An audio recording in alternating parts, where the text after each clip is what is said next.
मार्च का महीना शुरू होते ही केंद्र कर्मचारी पेंशन धारकों की लगी लॉटरी। नमस्कार सभी केंद्र कर्मचारी पेंशन धारक, भूतपूर्व सैनिक व भूतपूर्व जवानों का स्वागत है आप सभी का आपके अपने भरोसेमंद यूट्यूब चैनल में। 65 लाख से अधिक पेंशन धारकों के लिए बड़ी खबर।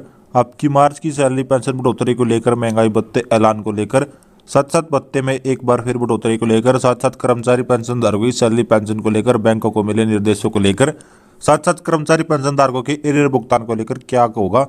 चलिए दोस्तों, ये वीडियो काफ़ी महत्वपूर्ण होने वाला है, तो वीडियो को अपनी तरफ से लाइक कर दीजिएगा, क्योंकि आपका एक लाइक के हमारी मदद का फॉलो होता है। साथ ही अगर चैनल पर पहली बार विजिट किया है तो नीचे ब्लैक कलर के बटन को दबाकर चैनल को सब्सक्राइब अवश्य कर ले, क्योंकि यह चैनल आपको सटीक तथ्यों के साथ कर्मचारी पेंशन धारक, भूतपूर्व सैनिक व भूतपूर्व जवानों से जुड़ी हुई जानकारी समय समय पर प्रोवाइड कराता है। तो चलिए दोस्तों, बिना देर न किए जान लेते आज की सभी प्रमुख खबरों को विस्तार से। बड़ी खबर की बात कर ले तो केंद्र कर्मचारी पेंशन धारकों के लिए एक और बड़ी खुशखबरी निकलकर सामने आई है। जी हाँ दोस्तों, महंगाई भत्ते राहत को लेकर दरअसल केंद्र कर्मचारी पेंशन धारकों के लिए जनवरी 2024 का एआईसी पे नए उपभोक्ता मूल्य सूचकांक का आंकड़ा जारी हो चुका है, जिसके बाद आपको मौजूदा महंगाई भत्ते में महंगाई राहत में लगभग 1% की बढ़ोतरी दर्ज कर दी गई है। जी हाँ दोस्तों, आपका महंगाई भत्ता राहत 50% है, लेकिन अब इसमें 1% की बढ़ोतरी हो चुकी है। जनवरी 2024 के एआईसी पे इंडेक्स के आंकड़े जारी होने के बाद आपका नया महंगाई भत्ता 51% पर पहुंच चुका है। हालांकि केंद्र सरकार ने कर्मचारी पेंशन धारकों को अभी फिलहाल में 46% महंगाई भत्ते और महंगाई राहत के साथ ही सैलरी पेंशन का भुगतान देखने को मिला है। हालांकि कर्मचारी पेंशन धारकों के लिए 1 जनवरी 2024 से महंगाई भत्ते राहत 46% से बढ़कर 50% पहुंच चुका है। हालांकि केंद्र सरकार ने अभी तक इसको लेकर ऐलान नहीं किया, लेकिन इससे लेकर मार्च महीने में केंद्र सरकार होली के आसपास आपकी बढ़ी हुई महंगाई भत्ते राहत को लेकर घोषणा करेगी। आपकी 46% महंगाई भत्ते राहत को बढ़ाकर 50% करेगी, जिसके बाद आपकी मार्च महीने या फिर अप्रैल महीने की सैलरी पेंशन बढ़े हुए महंगाई भत्ते राहत 50% के साथ आएगी। ऐसे में कर्मचारी पेंशन धारकों के लिए बड़ी खुशखबरी है। केंद्र सरकार आपके लिए 7वें वेतन आयोग के दौरान ही सैलरी पेंशन को रिवाइज कर सकती है। सरकारी सूत्र नाम न लेने की दिशा में बता रहे कि केंद्र सरकार 8वें वेतन आयोग को नहीं लाएगी। ऐसे में केंद्र सरकार 7वें वेतन आयोग के दौरान ही सैलरी पेंशन को रिवाइज करेगी। इसी के तहत फिटमेंट फैक्टर का रास्ता निकल कर आएगा। बताया जा रहा है कि केंद्र सरकार अंदर खाने फिटमेंट फैक्टर को लेकर तैयार कर रही है। बताया गया है कि केंद्र सरकार फिटमेंट फैक्टर को 2.5 से बढ़ाकर 3.68 गुना तक बहाल करने का विचार कर रही है। यदि सहमति बनी तो इसके चलते केंद्र सरकार आपके लिए 7वें वेतन आयोग के दौरान ही फिटमेंट फैक्टर को 3.68 गुना कर देगी, 2.5 से बढ़ाकर, जिसके चलते कर्मचारी का मूल वेतन में बेसिक में 22,000 रुपये से लेकर 26,000 रुपये तक की बढ़ोतरी देखने को मिलेगी। कर्मचारी के लिए बेसिक पे में 8,000 प्रति माह बढ़ोतरी दर्ज की जाएगी। साथ ही साथ पेंशन भोगियों को लिए इसमें बड़ा फायदा पहुंचेगा।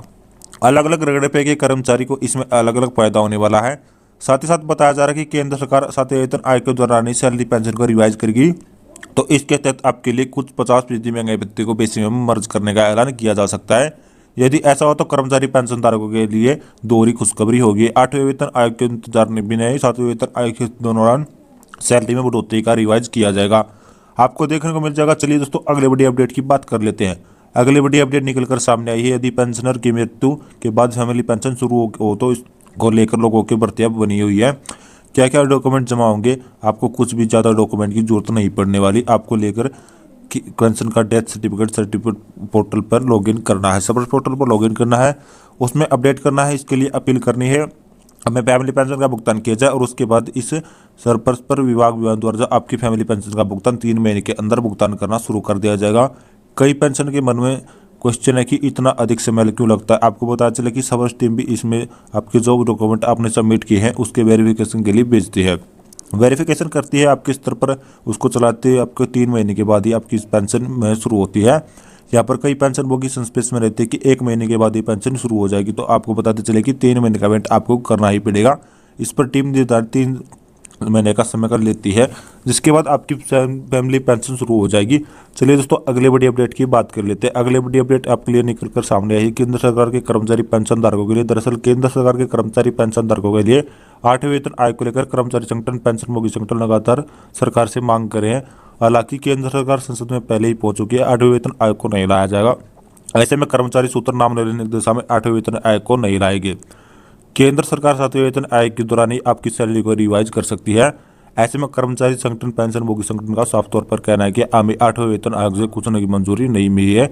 यदि 7वें वेतन आयोग के दौरान ही सैलरी पेंशन को रिवाइज किया जाए तो ऐसे में इसके खिलाफ आंदोलन किया जाएगा। ऐसे में अब देख रहे हैं कि आने वाले समय में केंद्र सरकार 7वें 8वें वेतन आयोग को लेकर कर्मचारी पेंशन संगठन के दबाव में कर्मचारी संगठन होगी या फिर 7वें वेतन आयोग के दौरान ही सैलरी पेंशन को रिवाइज करती है या नहीं करती है।